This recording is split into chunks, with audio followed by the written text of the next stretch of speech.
on what you need to do as a farmer to make sure that you are growing in the agricultural sector. Point number one, please do remember to be part of a cooperative society, and also remember it only takes about 10 members and you have your cooperative society. In there, you do stand a higher chance of getting financial support from various financial institutions like the cooperative bank. Also, you get professional agronomy services, quality farm inputs from your seeds, your seedlings and your fertilizer.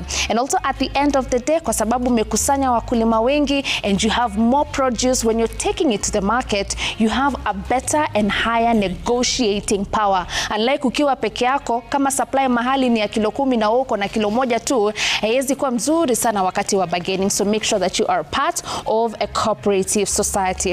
And also, Cooperative Bank is very keen on making sure that they are supporting small-scale farmers, large-scale farmers, and farmers in cooperative society, and they're ensuring that you're able to access, install clean, renewable energy in your farm. Kama ni biogas, kama ni solar energy, and it's very expensive for you to afford, in your cooperative society, Cooperative Bank is making it possible for you to have clean, renewable energy. So dear farmer, take advantage of Cooperative Bank, who are very keen when it comes to supporting you as a farmer. Now, tuendelee na conversation yetu, Mr. Mugo Macharia. Yes. I'll take it back to Rwanda.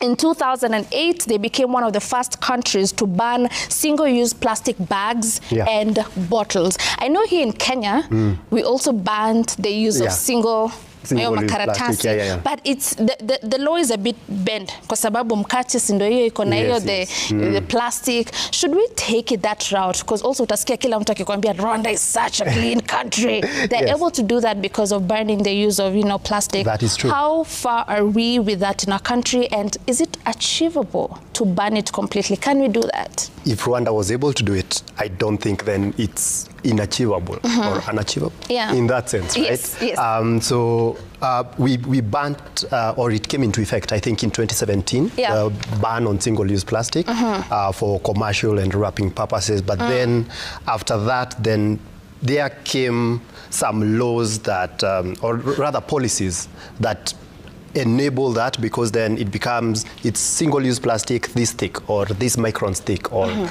but above that, then it's okay to use. But then NEMA, also to tackle that further, they went ahead and introduced what they call the extended producer responsibility. That means that in your mkate, be it from whatever company, company X, it's well branded, it shows it was made by this company, ikipatikana in the environment, in the drainages, in that company has to pay for that. Right. Yes. So it is yes, it's in effect. It's actually in effect.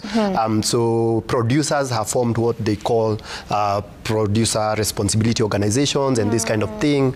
Your Petcos, your Pacpros, your cabros, and all of this, where they come together and then they are trying to group us all into recyclers, collectors, aggregators, transporters, all of that. It's a very well-concerted effort, and I think we are slowly winning that war because extended producer responsibility puts the onus on the producers. Right. Yes. Great. So as we wind up this conversation, I want you to talk to my farmers. They also do have a lot of plastic packaging. Their farms. Umenunua pesticide, umenunua dawa ya kuspray hapa, imekuja kwa plastic container. Thereafter, how can they correctly dispose it? And if I was to reuse it, niipeleke huko ndani ya nyumba, given that it had a chemical poisonous component in there, how safe is it for usage? So I wouldn't advocate for reusing that. Actually, that should be aggregated and transported safely in their specific biohazard transport vehicles, and then brought to people like us or other recyclers who have wash lines that are specific now for that type of waste. There are ways to do that. The main thing is we don't have that centralized collection. Right. Well, aggregate. So that should be one of the things that we are working on. Should it be done by county to county? Kwa sababu wakulima wako kila mahali. Again, it's part of the EPR. All right. So the producer is responsible for that at the end of the day, right? Okay. But then we need to have stronger collaboration between counties, between producers, between collectors and ourselves. Great. So that the whole value chain is working in tandem. Right. Yep. So in 20 seconds, before you give me the answer to our farm joke question of the day, I want you to tell me, besides your tiles ambayo tumeona kwa feature, you can recycle the plastic into, what else can I convert this into? That's the great thing. Plastic is malleable. So, for example, some recyclers, if you pick just this specific, so for example, this is PET, which is a different plastic from this, which is PP, right? So if you can be able to sort this out, and you just have PET, and you have just PP, just HDP, you can repelletize. So you can have the pellets that can make this again. Oh, so we can make this again. You can make this again. Right. So, but if it's too imechanganyika sana, that's now where we come in, right? Okay. But also in our process, we are just stuck with endless possibilities. Right.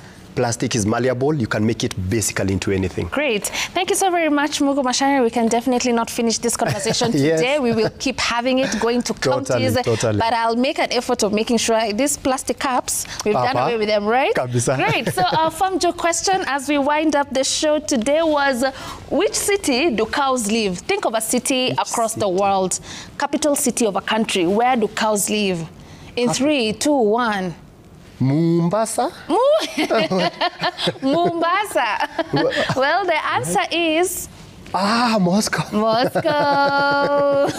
Thank you so very much, Mugo Macharia, for making time to be with us, and keep up the good job that you are doing at the Normal Green Plastic. For all the farmers that made this week a success, we say a very big thanks, and the team working on this show, thank you very much. And finally, our viewers, for choosing to be with us every single day, we say a very big thanks. We'll see you again next week with a lot more when it comes to all matters agriculture. Until then, have yourselves a fantastic weekend. My name is Violetta Ngina. Goodbye. Thank you.